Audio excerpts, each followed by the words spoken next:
Mrs. Roger, thanks for dropping by. You don't see me do this very often. I'm unmounting an orchid.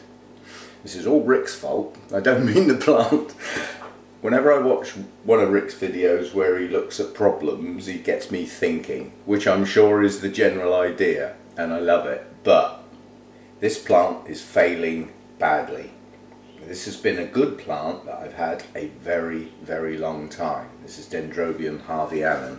Even the kikis on it are looking very poorly. The whole plant is desiccated, the canes are drawing in, the leaves look awful, and effectively the new growths it put up are not happy.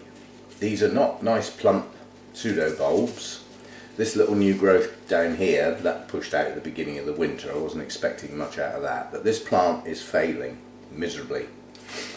And the reason is pretty obvious. It's got a lousy root system, and it could be the wood. It could be that its base is just remaining too acidic. So I don't normally unmount things, but I've always said if something's not working, then try something else. And the something else I'm going to try is it's going in a pot. And it's going in a pot for what to me is a good reason, because it's not hydrating. It can't be. The pseudobulbs are just shriveling. It's just not doing well. And reason, difficult to say. But it's got a very poor root system. In fact, most of these roots are dead. They really are. So I'm going to trim a lot of them off. So it's even dropping canes. They're rotting at the base. This is a very, very unhappy plant. So I'm going to get this in some media that's tighter around that root system, because it was just in some loose moss on that mount and it's not working. Even the few new roots it's grown have not grown, if you know what I mean. They've started and then failed. I mean, this could be something rather serious. But quite honestly, in all my time, the dreaded F word has affected mainly Cattleyas. The two Miltonias I got from Madeira had it when I got them, and they've recovered okay. They've pulled on nicely. A lot of the Cattleyas I lost. Yeah, this has got a real mouldy, mushroomy smell, which it just should not have. It's just falling apart. Really is in a bad way. Just trying to find, I didn't see where those two canes fell off, because obviously that's the worst bit. Well, none of the others seemed loose, so obviously those were on their way out anyway. Right, I'm going to give that base a really good clean up under the tap. The two kikis, somebody's got their eye on those. Well, I'm not prepared to send them out as they are, but what I will do is take them off the main plant. I was going to say they're going to come off pretty easy, I suspect. See, this kiki round here hasn't even got very good roots yet, but it's got some roots starting. It's not an ideal time to take them off. But what I'll do with these is I'll set them up in a glass of water with some of the roots just touching the water. I'm not going to sit the whole base of the plant in water, that would be silly. But these are air roots, and to suddenly put them in media will be a culture shock for them, and they'll probably die back. They need to acclimatise to getting into some sort of media down the line a bit. So as I say, I'll set them up in some, just touching the water so that some water can get up through the tips of the roots into the plants, and see what happens to those. But that's a separate issue. But as I said, somebody's got their eye on those already, but they're not going out as they are. So there's another, even the kiki has failed there. But this kiki is growing, so I'll leave that one on. That's far too young to take off. Right, good clean up, and then we'll get that set up in a pot. It's going to be a bit gangly in its pot, so literally I'm just going to tie the canes together like that in an upright position. It's not like I'm squashing many leaves, because there aren't many leaves left. And just get it set up in a pot like that with the base in some media that can hopefully get some hydration back into the plant. We'll see what we can do. There's a lot of these roots have just had it. And it hasn't grown new ones. That's been its problem. So I'll have a clean up and then we'll chuck it in a pot. Not a happy plant. I shouldn't be showing this, should I? Everybody thinks I've got wonderful plants. We all have some failures. No matter how many plants you've got, how good you are, you'll get one that just goes down now and again. And sometimes you just never know. But this one I can try and recover. These roots are bad. Right, let's see what we can do. Okay, I've pre-tied the plant because it will make getting it in an upright position a lot easier if it's not dangling all over the place. So that's just a matter of setting that up. And although a lot of these roots aren't good, I've left some on so that I've got something to anchor it in the pot with. If they die back, so be it. It's not going to stay in this particular pot for a huge amount of time. It'll either recover or it won't, and once it recovers, it may well go back on a mount again. But I basically want to get this plant out of the bright light and get it into a more shady, calmer environment than being up in that high light situation, because basically the higher the light in my place means nearer the roof, and the nearer the roof you get, the warmer it gets. The faster the plant's going to lose what little bit of moisture it can get inside it straight out through the leaves. So I want to get this down in a more suitable environment to get it going again, which is a shadier environment that's out of that really bright light and the associated heat.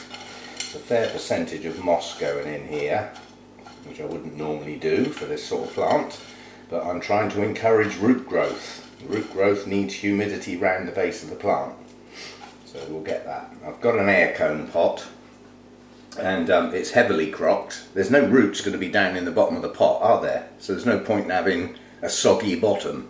None of us like soggy bottoms.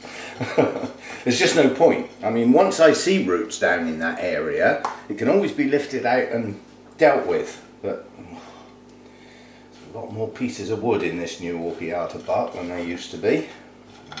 Standards are going down, as they say. Right, so the one thing I will need to do is this base is like a hollow where I've taken all these dead roots out of the centre. There's also a section of the plant I just cut off completely. It had no viable canes in that area, and the base looked quite rotten, so I've just snipped that bit of the plant off. It only had shriveled canes on it anyway, it was serving no purpose. And there comes a point with dendrobiums where older canes, they say, don't cut your old canes off, they store nutrients and energy for the plant. Well, if the plant's not taking much in, and it tries to spread the load round the whole of the plant, including those older parts, you're wasting it. This plant needs to get everything it possibly can into these leaved canes and generate some roots. So old leafless canes in this case are serving no purpose, but what I do want to do is get the chunky bits out and get a handful of moss and smaller bark and try and get it up in there and get it to stay there as I put it in the pot. I need that third hand again. Come on!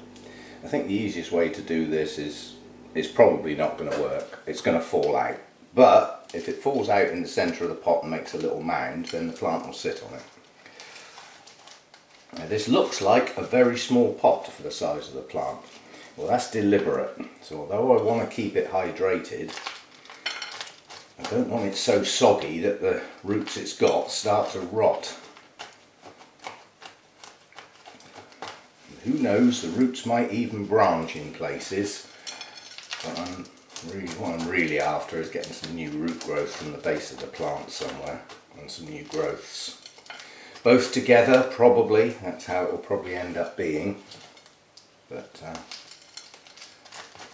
make sure I've got some media around the whole of the base. What I'd like to be is when I've finished, I'd like not to be able to see any roots. I'd like them all to have pushed back away from the edge of the pot so that I know they've got media touching them.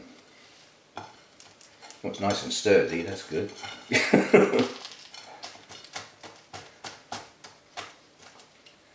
I don't want it sat too high in the pot, because when you use the smaller bark, if it comes right up near the edge of the pot, when you pour your water in, half the bark comes out. Of course, I've never done that. Much. I've probably got half a dozen pots at the moment where they're sat too high in the pot, and I have to water them really, really carefully, or half my bark comes out, and then I have to put it all back in again, which I can do without. Right, that's about as good as that. Yeah, that's nice and sturdy. The base of the plant is sturdy. That always helps encourage root growth if the plant sits nice and firm. So I could just see some exposed newish looking roots there, so I just want to cover those up, or get some media very close to them anyway. Some more just there too. I'm just sitting some moss in areas where I see white roots, because this won't use the moisture up in the pot very quickly, because half of these roots aren't active. So I've got to go careful watering it. Although I want to keep it moist and encourage roots, I don't want it soggy wet. I just want there to be enough moisture on the roots. Few roots I've got that are white to get them to grow and possibly branch, and then that gets something back into the plant, and then hopefully that will generate some more roots. I'll stick my tag back in. Not that I'll forget what that is. Tatty looking object. Still, can't win them all, as they say. This was a star performer two seasons ago. Last season it started going downhill. The season before that it was in flower probably on and off for the whole of the growing season. It was a real star performer. Now look at it. That's what's left. Anyway, that's it, and yeah, I'll do sort of updates on it if it suddenly springs back into life, but I'm not holding out a huge amount of hope for this, you know. I should have got on and done this at the end of last year, dealt with it, instead of leaving it through the winter to sit there sulking and not doing anything. Still, we'll see how we get on. I think I sent somebody some kikis of this a while ago that are growing quite well.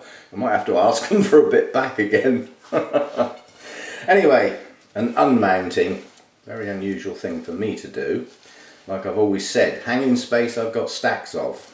Pot space I haven't got so much. I've got to find a place for this now, but luckily I'm keeping it out of the high light. So that sort of shelf space I have got some room. Just hope it fits in between the two shelves because it's quite tall. Okay, that's that one done, and updates will follow in due course. Which is either it's started to grow again, it's still sulking, or it's under the hedge. It'll be one of those three. See you next time.